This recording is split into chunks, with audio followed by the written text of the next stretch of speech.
Shut up and sit down.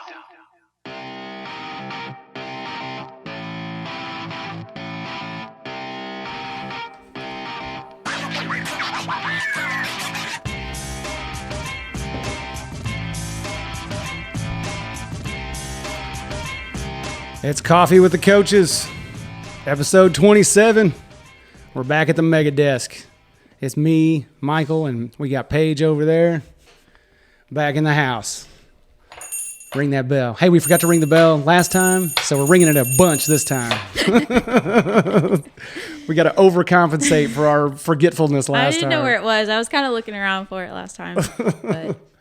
Well, we're back in the house. We got to start with a dad joke. I've actually got a really good one because, let me tell you the story about this. I woke up this morning to a message from my mom. She had texted me last night at like 10:30. Is this part of the joke? Or with a dad joke. No, no. I'm setting this joke up Okay. because she texted me last night about 10:30. So that's the first thing I saw when I woke up this morning. She said, "Did you hear about the cult that worships fabric?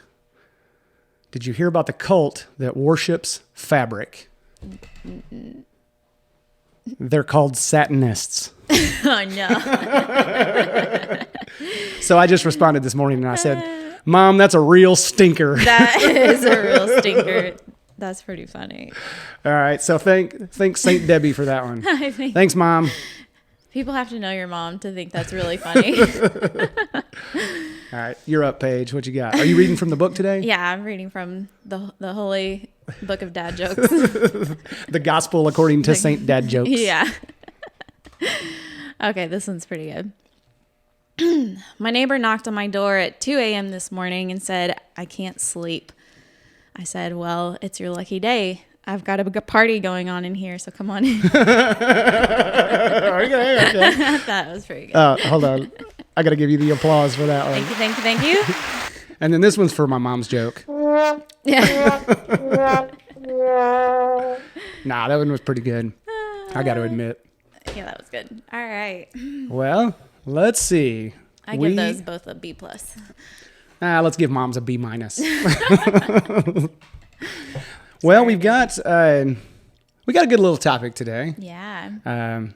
I know it's Tuesday. We actually just wrapped up the CrossFit Games. Oh, yeah. I know there was some fun things to talk about there. We had the boy mullet wonder that won everything. Yeah. And then Tia Claire Toomey, I guess she won. Yeah. She's the most winningest CrossFit person in the Right. history of the CrossFit Games at this point. They both made history because she has the most event wins of anybody ever in CrossFit history. Mm-hmm. And Justin Mierdos, Mierdos, I think that's how you say his last name, is the youngest person, the youngest male to ever win. Yeah, because he is he 22? 22? Okay, yeah, I knew he was super young. Mm-hmm. The mullet, man. There's brings something the about that power. mullet. Something about the mullet. Yeah, we got to watch out for Nathan Pullen. Oh, boy. Oh, boy. Well, I didn't actually get a chance to watch much of it live. I got to watch some of the lifting, I guess the snatch thing on Saturday. Mm-hmm. And I watched a few of them here and there, but we were actually watching the Cardinals game at the same time, so I was kind of hopping back and forth. Did you get a chance to see much of it? I watched recaps here and there of a lot of it and watched poor Brooke Wells snap her elbow. Yeah, I didn't see that one live, but Jason showed me that one, showed me the replay. And Yeah, when you knew what to look for. I couldn't watch it again. When you knew what to look for, it was like, Yeah. Which that was like, at the top of the sport, stuff like that happens, obviously. Hopefully nothing like that ever happens it's in any local gym. But, it was just, they had done a lot. It was event 10 or 12, I don't remember, but they'd already been hammered with a ton of volume at that point. They'd been hammered with lots of workouts already, and then here we go in for a 1 rep max snatch, and so sometimes the joints just can't take it. And she already had an elbow sleeve on, so it looked like she may have been working with an injury already. So that was Yeah, it was pretty gnarly. So if you like gross stuff, you can go watch it. But if you don't like gross stuff, stay away from that one. It was just dislocated. I don't think she broke anything, but like her ulna and radius just basically shifted off of her humerus, which is the upper arm. So like all of those bones just kind of jump tracks. I don't like this at all. Well, to try to bring it back to a more positive note, was there anything that jumped out at you that really caught your eye that you thought was cool? Man, the Masters athletes were super fun to watch. Like, just watching them annihilate these workouts, and, you know, like, they could kick anybody's butt in anywhere. And a lot of them probably could hang with just the general 18 to 35 age group as well. But it was just really cool to watch them, like, flying through legless rope climbs and the GHG sit-ups and handstand walks like crazy. It was just, it's so amazing to watch those things. And, you know, it shouldn't be so fascinating. Like, it should kind of it should be more commonplace. Yeah, it should be the norm. But, like, right now it's kind of new, and it's a little unusual to see people in their 50s and 60s, you know, handstand walking and doing legless rope climbs. Still performing on that level. Right. Yeah, I agree 100%. Yeah, that's really... The human body is capable of so much more than most people think. Yeah.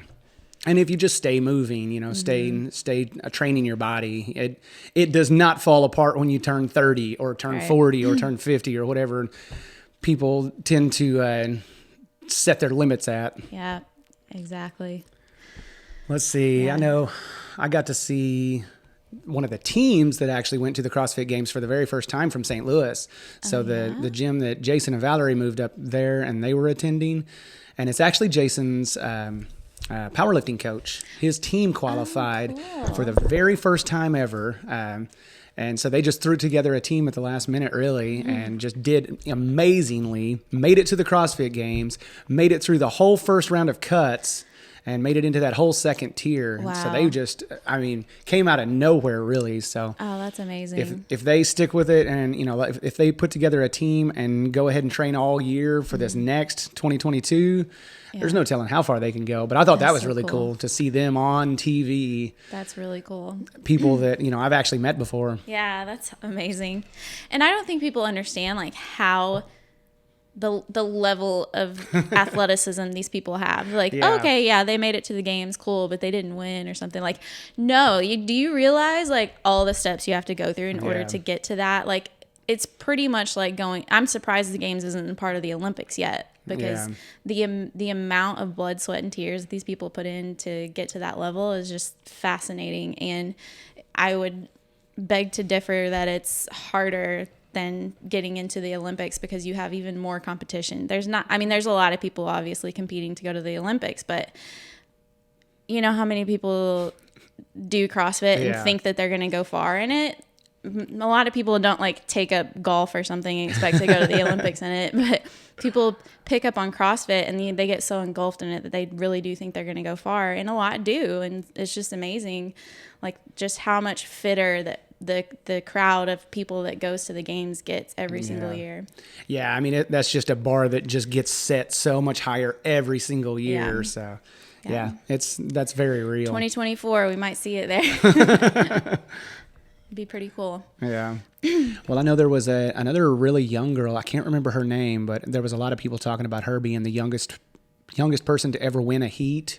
What was her name? It wasn't Haley. Mal O'Brien. Yeah, I think that was it. I started following her on Instagram like 2 years ago because I followed her coach, James Townsend. She caught a lot of eyes this year. Oh my gosh. Yeah, that girl is a monster.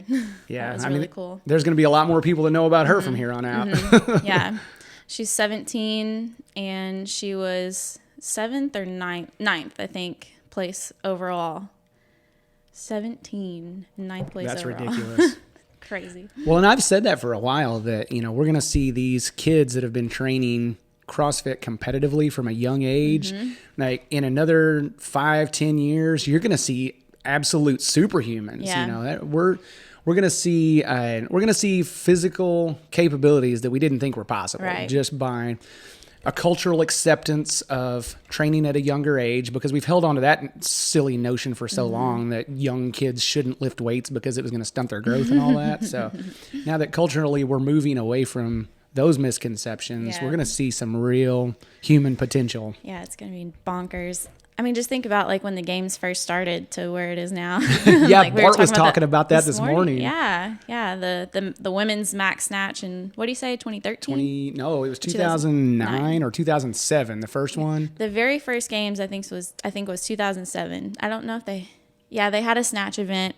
Annie Thorisdottir, that was the very first game. She was the first games winner. And I think her max snatch was 115 pounds at the very, very first games. And what'd she do this year? She just did 200. That is wild. Yeah. That is so crazy. 200. Yeah, crazy. Yeah, it's those types of bars that are just going to keep getting set so much higher. It's just, I mean, it's like, they say competition breeds excellence and iron sharpens iron and things like that. And so, we've got that was the goal from the beginning when Greg Glassman put the whole games together, was to find the fittest in the world. So, there's something to it. It's working clearly. Right. It's insane. It's cool stuff. Speaking of strong people. Yeah. Let's see. We've actually, before we jump into the strong topic, I want to mention the Concept 2 challenge that we're finishing up this week. So we've actually got quite a few people working on it. Yeah, it's been fun to watch everybody. There's prizes on the line. We're giving away the challenge accepted t-shirt again for this one. There's a gift card on the line, and we've got some people that are already close, and it's only Tuesday. So you got until the end of the day on Friday to get this done. If you don't know what I'm talking about, it might be too late. It might be too late to get this done. But we'll definitely have some pictures of people that win these prizes. Yeah. If you're hearing this and you want to know about it, send me a text message. Check it on the website. Yeah. So then I guess that really brings us to our topic for the day. We were going to talk about, we're getting sort of close to wrapping up our current strength cycle. I guess we've got, what'd you say, 3 more weeks? Yeah, this week, next week, and the week after. So dig in. Yeah, we should be done, I think, the 20th is when we're going to do some tests. I'm trying to remember off the top of my head. We're in week 8 of a 10-week strength cycle. And obviously, we've been doing a lot of deadlift, back squat, and overhead press, which is exactly what we are going to test here in a few weeks. So what I want to kind of to talk about with this is setting expectations. So for this upcoming test at the end of this cycle? Test, yeah. So when you set your expectations for something like this, it's really important to consider your recent history in terms of your fitness and your abilities. So, for example, we're currently on summer break. A lot of people have children. A lot of people have been very busy with vacations and such. So say, for example, I've been here since the beginning of this cycle, which started closer to the beginning of summer.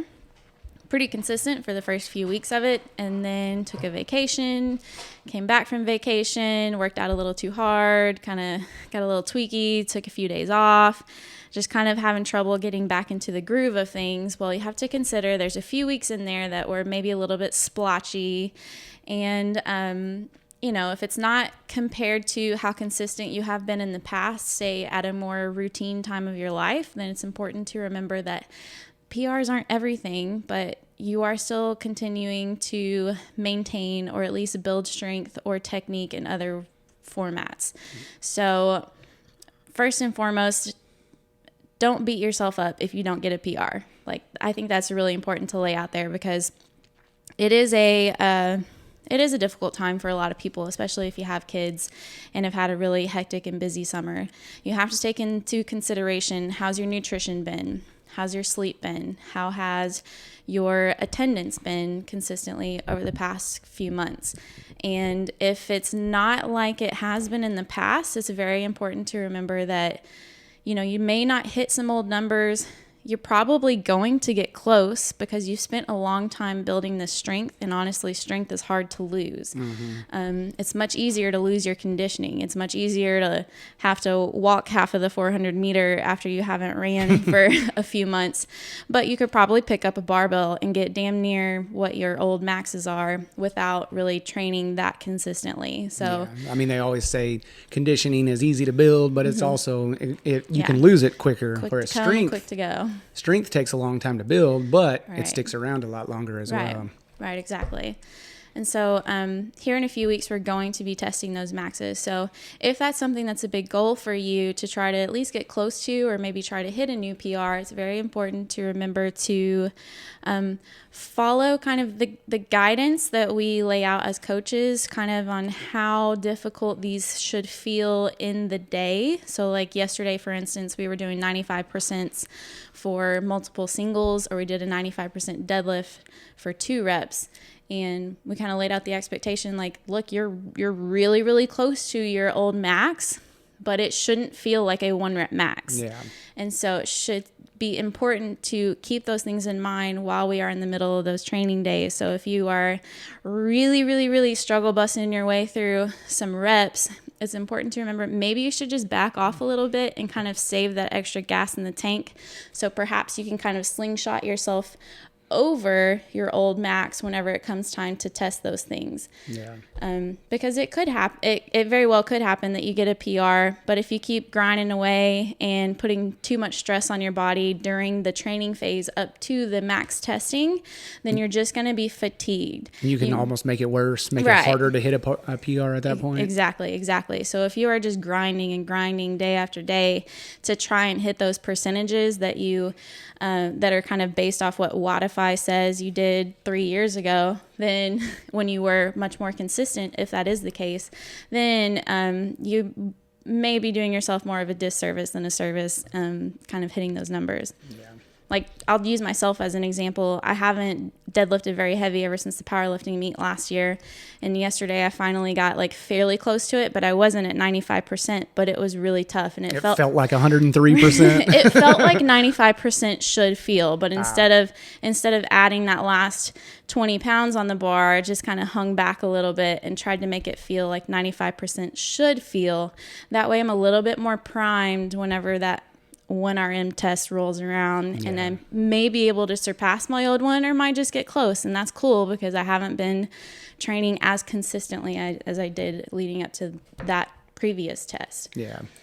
Yeah, I've always really enjoyed paying attention to the PRs that we get through the training cycle as well. And that's what I really like doing. Or that's why I like sending out that text message at the beginning of the month talking about last month, because it's just one more tool that helps you keep the big picture in mind. That way you don't put all your weight on testing day. Right. You can actually see the process of getting stronger over the course of that strength cycle as well with these reps that we're doing. You may have gotten a PR on your stuff for maybe you did an extra set, maybe you did 3 extra reps. So those gold stars that accumulate over the training cycle, those are really those should be really celebrated as well too. Don't put all your weight on testing day. Right. Or don't put all your importance on testing day, I should say. Right. And sometimes, like, the gold stars are amazing. It's so exciting to get those as well. But, sometimes it might feel like you put a lot of effort in on that day and it doesn't give you a star. And you're like, what the heck? Yeah. Like yesterday, for instance, we'd had 4 sets of 1 rep at 95%, which Wattify is going to see that as you didn't surpass your old 1 rep max because you did 1 rep, but you didn't do more than your old 1 rep max. So it wouldn't give you a star, but you're right under it. So you are doing harder work than actually doing a 1 rep max in a sense. And so getting that close to it for 1 rep multiple times in a sense is a PR right there, because you're so close to it. Yeah, there's tons of ways to progress in the gym. Progressive overload can go in a lot of different ways. It doesn't have to just be a 1 rep max that's bigger than the last time you did it. Right. So we could kind of go back to talking about sort of, getting back in the groove. Now that school is about to start up, we will have some people coming a little more consistently than they were able to over the summer.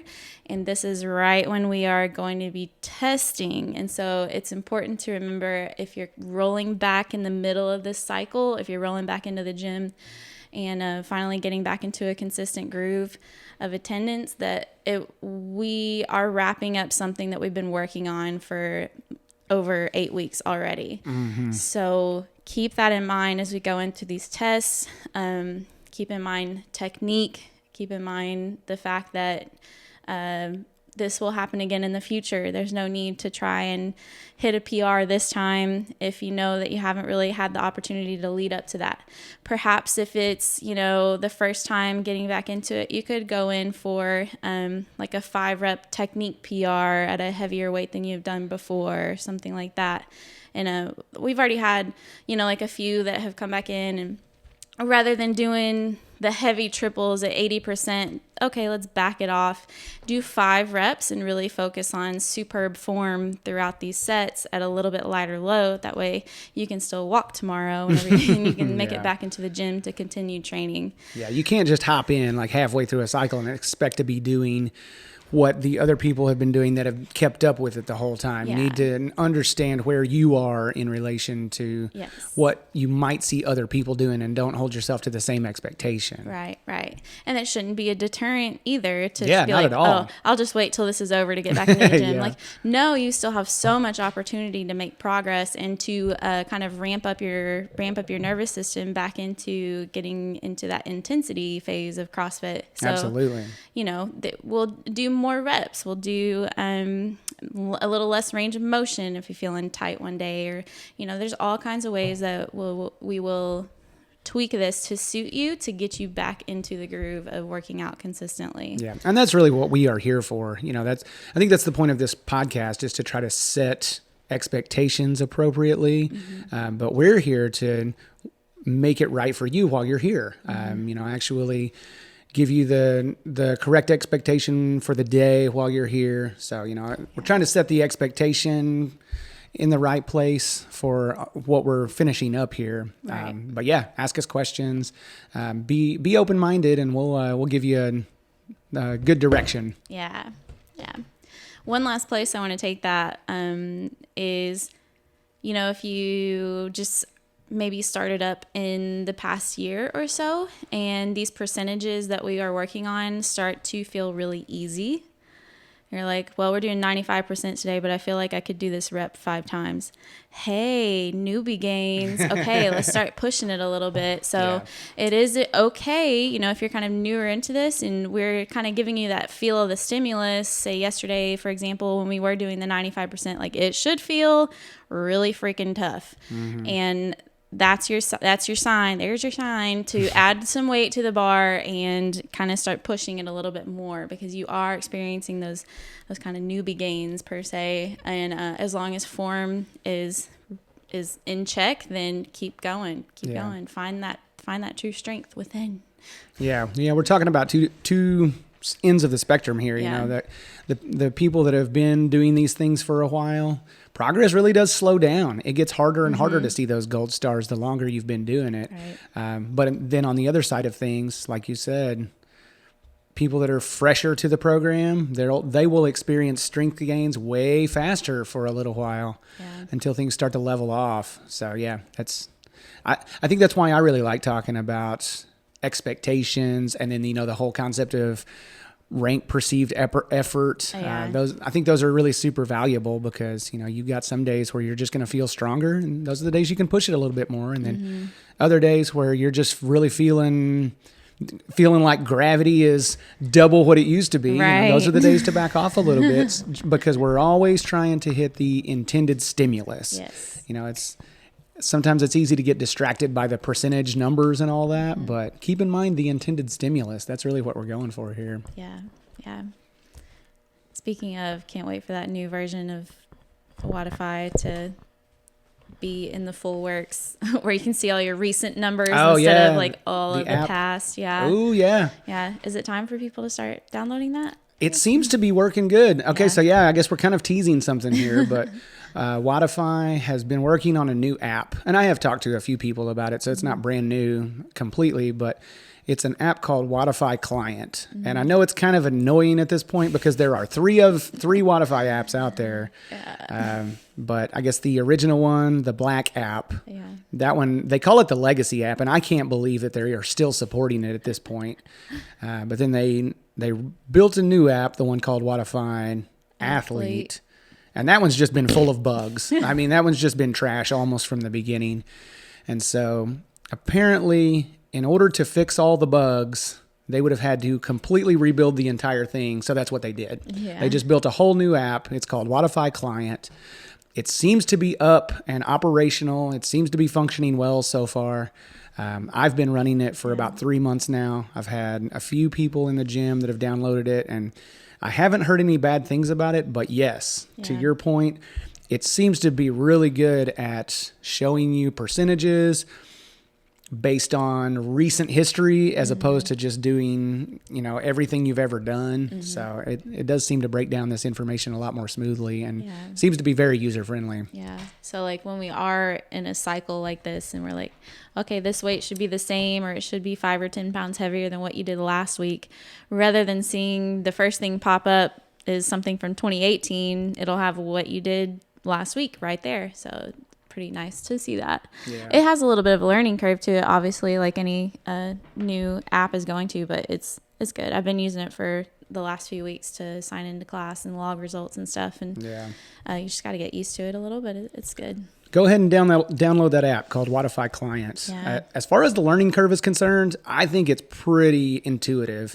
I do think that the Wodify Athlete app was kind of weird. Like that one took some getting used to, but this new one, the one called Wodify Client, seems to be pretty intuitive. I also like how it puts all of your financial settings, it puts those right in your hand as well. Like you can see when your membership rates come due and all that. It pretty much puts everything in the app as opposed to having to go to the website to do specific things.